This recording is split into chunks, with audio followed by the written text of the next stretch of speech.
Mohon izin Pak Gubernur, saya lagi dari Sulawesi, pinjam mobilnya Pak Gubernur. Siapa ditelepon Pak Gubernur? Ajudan? Bukan. Siapa? Kapolres. Tangkap itu tukang tipu. Tidak pernah kenal, tidak tahu, pasti tukang tipu itu. Tangkap.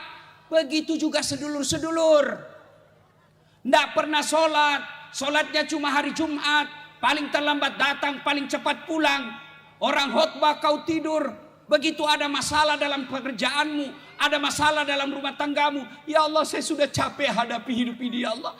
Capek saya ya Allah. Allah berfirman, malaikat karena dia sudah capek hadapi hidup, cabut nyawanya. Maka saudara-saudara sekalian, tidak ada susahnya bagi Allah sembuhkan penyakitmu. Tidak ada susahnya bagi Allah lunasi utang-utangmu. Tidak ada susahnya bagi Allah kasih anakmu pekerjaan. Allah cuma minta kau sholat deh. Berarti ibu-ibu sudah tua semua ini. Inilah itu masih lebih baik Bu daripada lagu ibu-ibu sekarang putar ke kiri nona, putarlah ke apa itu kiri kanan. Kalau ini ada pesan moralnya, ya Bu. Jadi kalau suami marah dengar sedulur-sedulur. Bapak Ibu saudara-saudara sekalian teristimewa yang kita hormati, Bapak Gubernur Jawa Barat, Kang Aing, yang insya Allah dimuliakan dan dirahmati oleh Allah Subhanahu wa Ta'ala. Bapak Ibu saudara-saudara sekalian, percayalah tidak ada orang di dunia ini yang tidak ada masalahnya. Coba lihat, sederhana, istri cantik, Bapak pikir bukan masalah. Istri cantik digoda orang, apalagi kalau suaminya jelek, lebih masalah lagi. Berarti bagus kalau istri jelek. Istri jelek dihina orang, kita lagi yang malu jalan sama dia. Duluan aja deh, nanti ketemu di pesta. Pas saya sampai di pesta, Kang mana Kang? Gak jadi, saya lagi mencret. Istri cantik masalah, istri jelek masalah. Kalau begitu bagus kalau tidak ada istri, masalah juga. Berarti bagus kalau banyak istri, masalah lagi. Coba lihat, waktu kuliah apa masalahnya? Mau sarjana. Sudah sarjana selesai masalahnya? Mau kerja. Sudah dapat kerja selesai masalahnya? Masalah lagi muncul, mau jadi kepala bagian. Sudah jadi kepala bagian selesai masalahnya? Mau lagi jadi kepala dinas. Sudah jadi kepala dinas selesai masalahnya, mau jadi sekda. Sudah jadi sekda selesai masalahnya, mau jadi bupati. Sudah jadi bupati selesai masalahnya, mau 2 periode. Sudah 2 periode selesai masalahnya, ditangkap KPK. Iya kan? Tidak ada orang yang tidak ada masalahnya. Nih di belakang saya, semua muka-muka penuh masalah. Iya kan? Nih yang ceramah, Bapak pikir sebagai ustadz tidak ada masalah saya? Banyak masalah saya, apalagi saya viral, banyak janda-janda curhat. Ustadz, baru saja meninggal suamiku, adakah doa-doa penenang jiwa? Kukirimilah doa ibu kalau lagi galau, baca amalan ini, baca doa ini. Alhamdulillah setelah lama dia bilang, Ustadz, jiwaku sudah berhenti galau. Maukah Ustadz menjadi imam dalam hidupku? Mohon maaf ibu, saya bukan imam, saya penceramah. Tidak ada orang tidak ada masalahnya. Coba lihat dalam rumah tangga, ada orang sudah 2 tahun menikah tidak ada rumahnya. Iya kan? Sudah punya anak tidak ada rumahnya. Iya toh?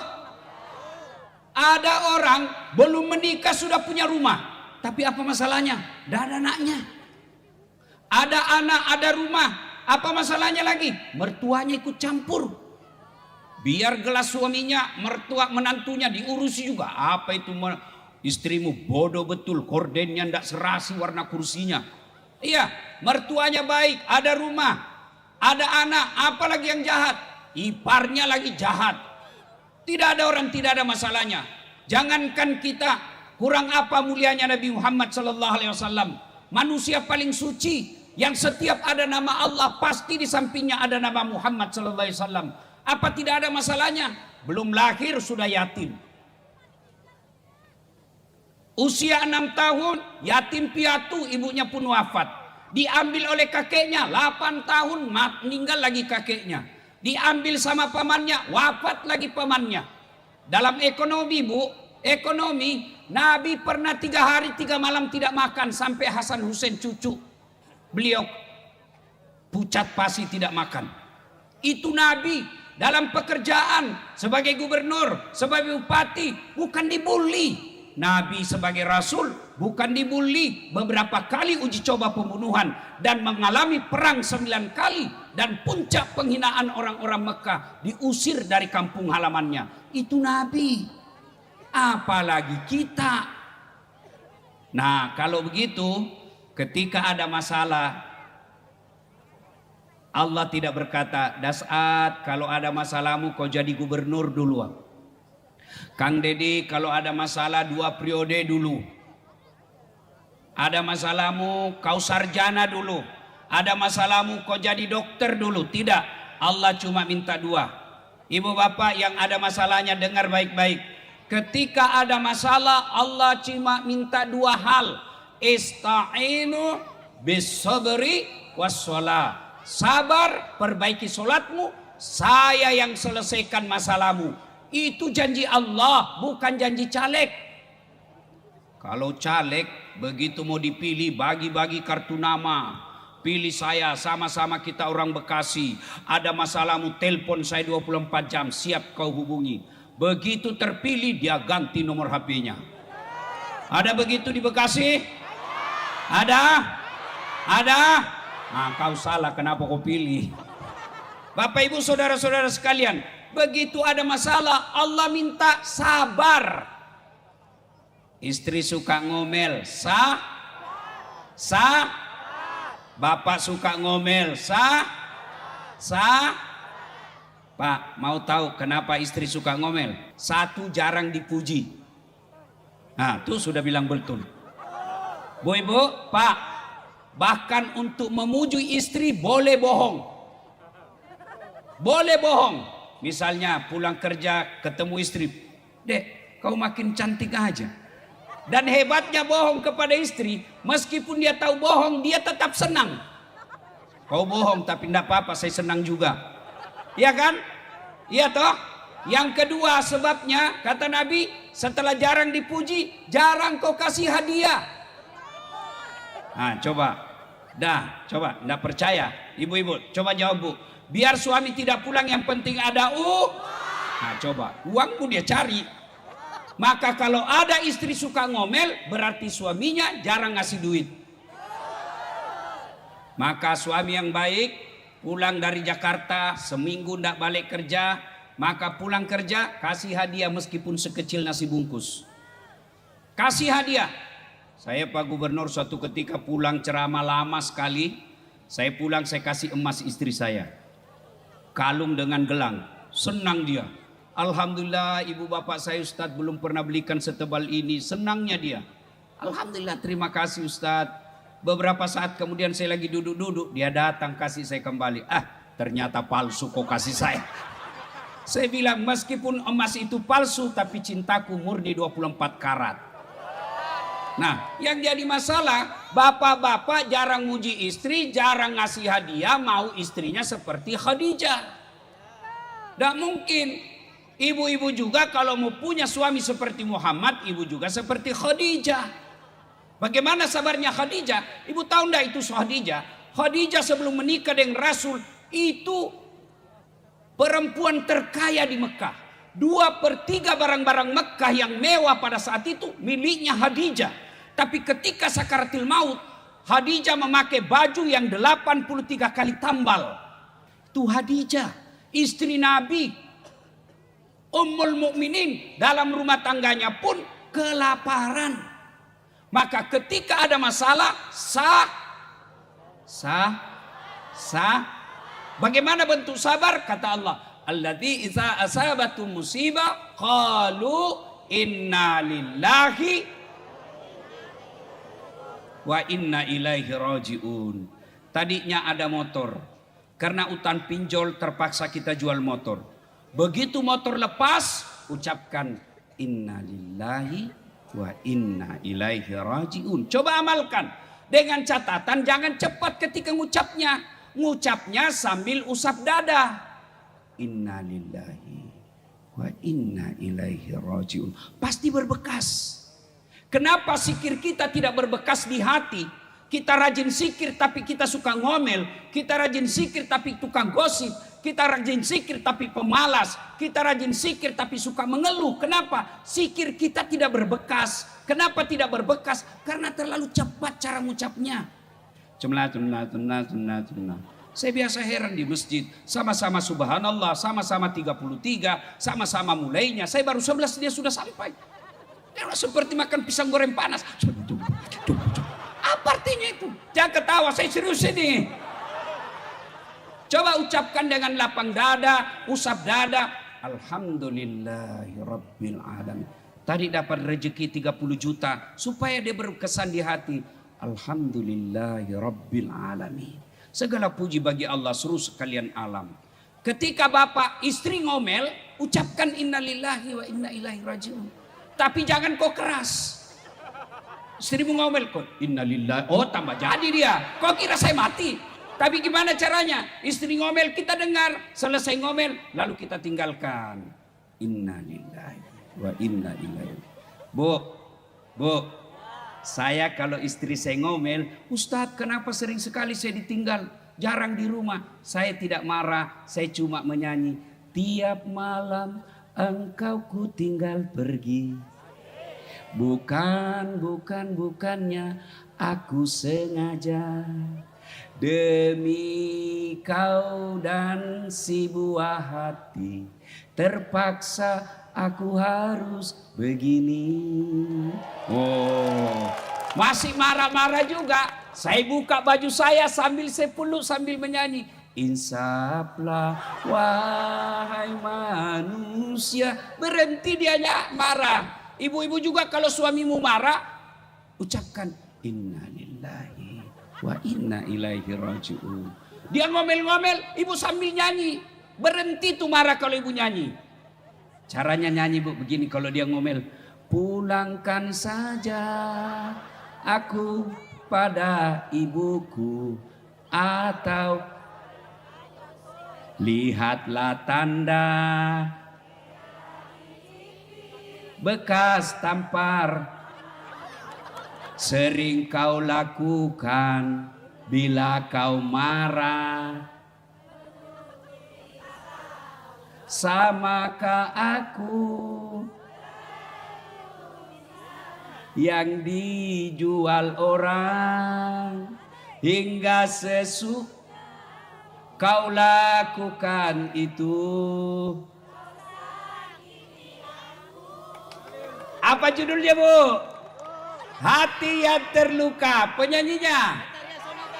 Oh, berarti ibu-ibu sudah tua semua ini. Inilah itu masih lebih baik bu daripada lagu ibu-ibu sekarang. Putar ke kiri nona, putarlah ke apa itu kiri kanan. Kalau ini ada pesan moralnya, ya bu. Jadi kalau suami marah dengar sedulur-sedulur, punten, mangga. Kalau orang kaya tiap hari bertengkar, paling tidak enak makannya.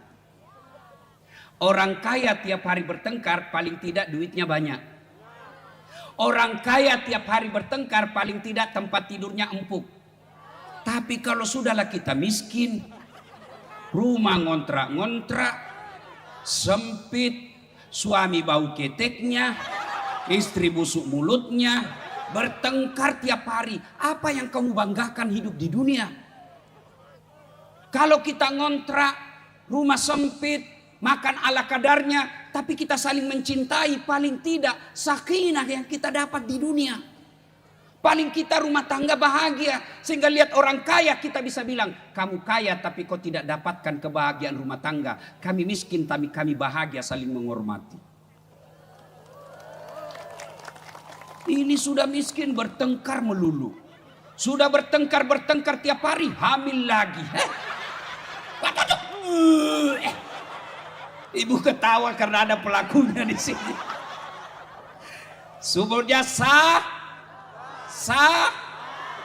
sabar berat Ustadz. Memang sabar berat. Kenapa? Innallaha ma'as sabirin. Allah bersama orang-orang yang sabar.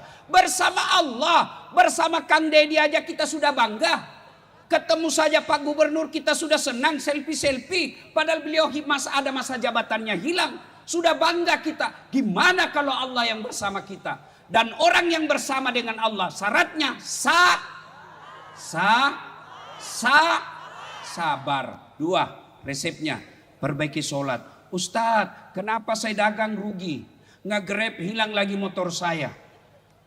Rumah tangga ndak pernah bahagia. Ndak usah cari kambing hitam. Periksa sholat. Periksa sholat. Ada orang ke Jakarta dari Bekasi tiap hari kerja. Berangkat jam 5 pakai kereta. Balik sampai di rumah jam 9. Ndak sholat subuh, ndak sholat duhur, ndak sholat asar. Lepas maghribnya, isanya pun tidak. Gajinya cuma 5 juta 1 bulan. Ini yang saya istilahkan setengah mati cari makan. Begitu dapat nasi bungkus, nasinya dia buang, bungkusnya dia makan. Inilah orang yang setengah mati cari uang, tidak sholat. Bu, Pak, saya mau tanya, siapa yang punya dunia, Bu? Siapa yang punya dunia? Siapa yang punya dunia? Maknanya tidak mungkin dunia dalam genggaman kalau yang punya dunia kau jauhi. Saya ulang, tidak mungkin dunia kita bisa raih kalau yang punya dunia kita jauhi. Contoh, saya akrab sama Kang Deddy, Pak Gubernur. Saya datang ke Bandung. Assalamualaikum Pak Gubernur. Waalaikumsalam Pak Ustadz, gimana kabar? Saya lagi ada di Bandung Pak Gubernur. Mau keliling-keliling lihat kota Bandung. Tapi tidak ada mobil saya Pak Gubernur. Pak Gubernur telepon ajudan. Ajudan, siap Pak Gubernur. Itu ada Pak Ustadz Dasat. Tolong bawakan ke mobil di stasiun kereta api. Jangan lupa full tangki. Kasih mobil yang baik dengan sopir. Jangan lupa sertakan pembeli oleh-oleh. Contoh. Ini biar contoh. Contoh aja. Benar kan? Nah, 30 menit kemudian datang ajudan Pak Gubernur. Izin Pak Ustadz, ini ada kiriman kendaraan dari Pak Gubernur. Silakan digunakan selama di Bandung. Full tangki ini serta dengan pembeli oleh-oleh Pak Ustadz. Selesai urusan saya soal mobil. Kenapa? Saya akrab sama Pak Gubernur. Sebaliknya ada dari Sulawesi, tidak pernah ketemu, tidak pernah telepon, tidak kenalan, tidak pernah lihat nama, tidak pernah dengar nama. Datang ke Bandung, mohon izin Pak Gubernur, saya lagi dari Sulawesi, pinjam mobilnya Pak Gubernur. Siapa ditelepon Pak Gubernur? Ajudan? Bukan. Siapa? Kapolres. Tangkap itu tukang tipu. Tidak pernah kenal, tidak tahu, pasti tukang tipu itu. Tangkap. Begitu juga sedulur-sedulur. Tidak pernah sholat. Sholatnya cuma hari Jumat. Paling terlambat datang, paling cepat pulang. Orang khotbah kau tidur. Begitu ada masalah dalam pekerjaanmu, ada masalah dalam rumah tanggamu. Ya Allah, saya sudah capek hadapi hidup ini ya Allah. Capek saya ya Allah. Allah berfirman, malaikat karena dia sudah capek hadapi hidup, cabut nyawanya. Maka saudara-saudara sekalian, tidak ada susahnya bagi Allah sembuhkan penyakitmu. Tidak ada susahnya bagi Allah lunasi utang-utangmu. Tidak ada susahnya bagi Allah kasih anakmu pekerjaan. Allah cuma minta kau sholat deh. Saya kasih lagi contoh. Pak Gubernur punya ajudan. Tahu ajudan? Tahu ajudan? Itu kalau beliau panggil ajudan, biar ajudannya lagi duduk. Ajudan! Langsung lompat biar lagi makan kacang. Diam. Siap Pak Gubernur? Iya toh? Kira-kira ada ndak ajudan dipanggil? Ajudan, tunggu dulu Pak Gub.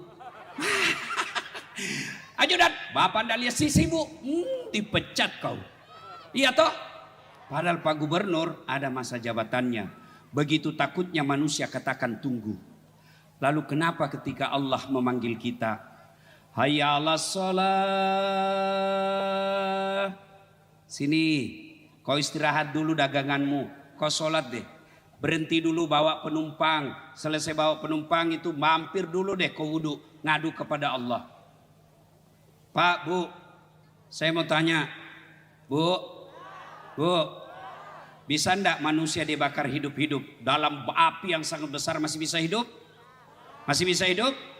Tidak menurut ilmu fisika. Kalau Allah yang mau, Nabi Ibrahim dibakar dalam api yang sangat panas, justru keluar kedinginan. Adik-adik, bisa enggak manusia hidup dalam perut ikan? Kalau saya orang Bugis, ikan masuk dalam perut saya. Tapi tidak mungkin manusia bisa hidup dalam perut ikan. Kalau Allah yang mau, Nabi Yunus 40 hari dalam perut ikan keluar dengan selamat. Ibu-ibu, bisa enggak perempuan hamil tidak pernah disentuh laki-laki? Menurut ilmu kedokteran, tidak mungkin perempuan bisa hamil tidak pernah disentuh laki-laki.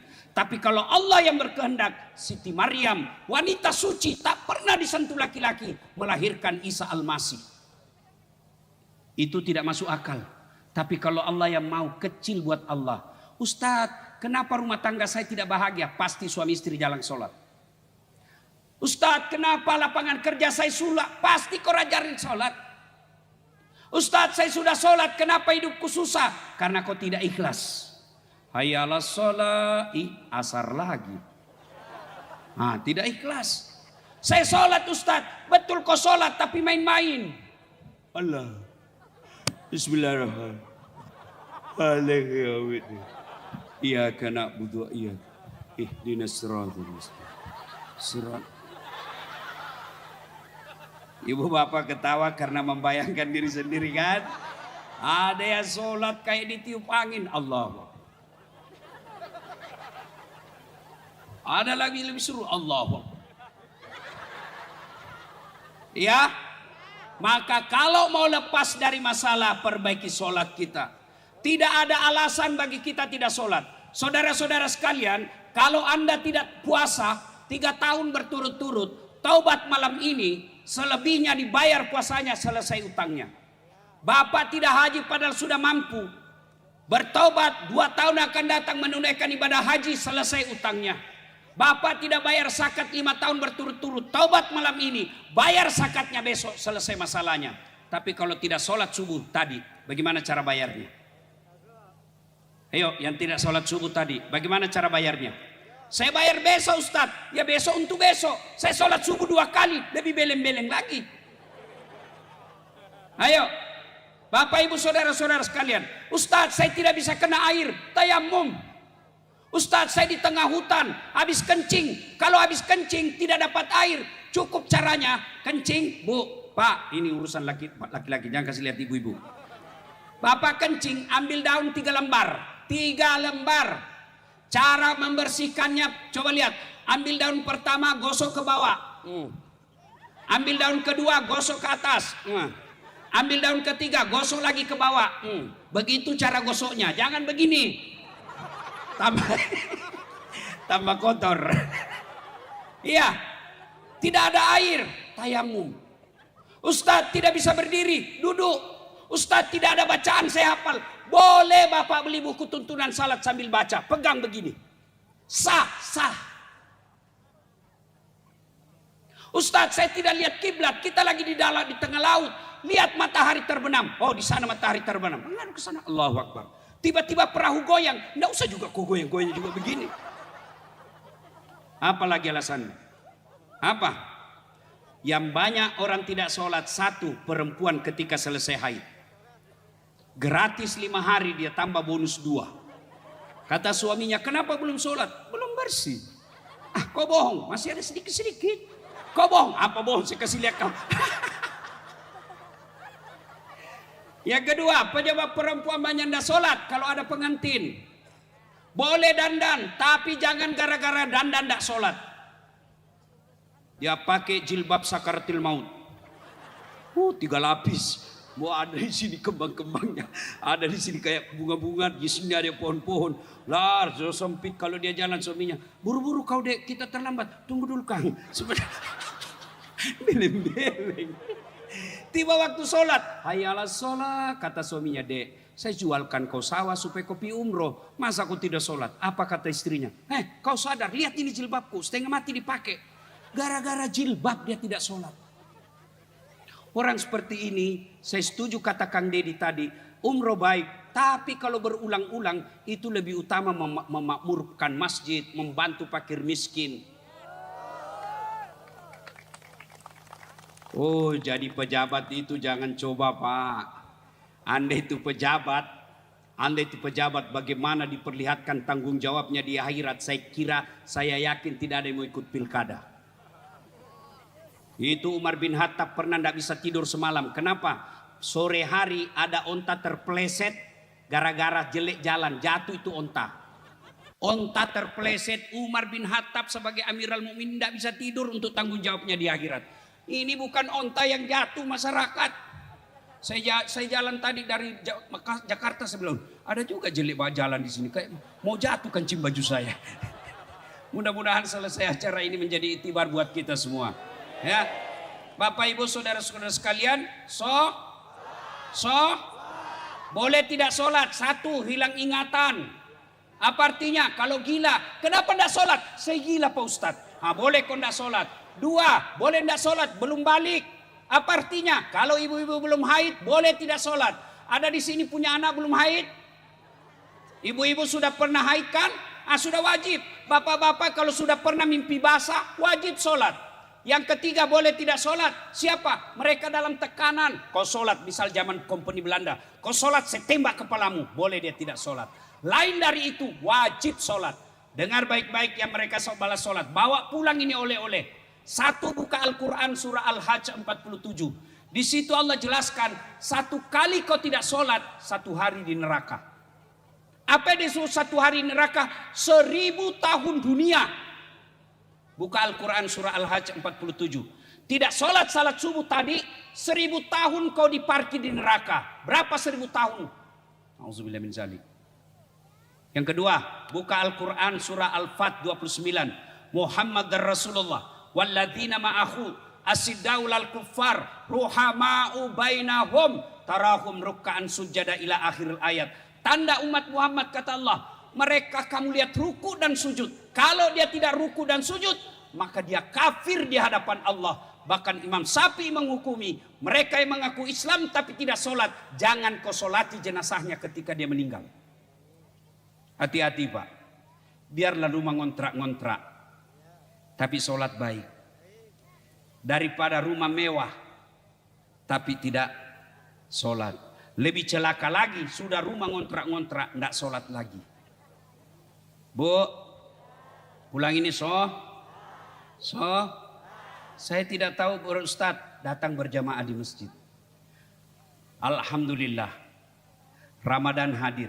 Anggaplah selama ini kita tidak sholat. Kata Allah, wala tai'asu mir rauhillah. Jangan kau putus asa, kata Allah. Saya hadirkan kau 1 bulan. Dari 12 bulan, 11 bulan kau lupakan saya. 11 bulan kau maksiat. Saya hadirkan kau Ramadan. Ramadan artinya panas dan membakar. Maknanya 11 bulan berbuat dosa, 1 bulan Allah bakar dosa-dosanya. Oleh karena itu di bulan Ramadan banyaklah bertobat. Dan cara bertobat satu diantaranya menjelang maghrib istighfar.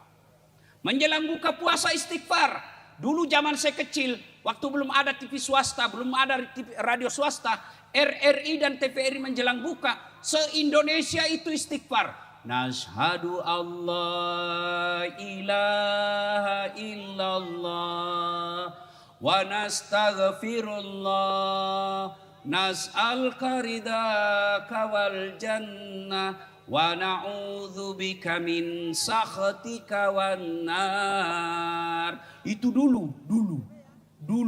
Sekarang setelah ada politik mau beduk maghrib, apa yang datang? Saya anggota DPR saya mengucapkan selamat berbuka puasa. Saya direktur ini mengucapkan, hilang semua istighfar. Jelang Ramadan buka puasa Ramadan ini perbanyak istighfar.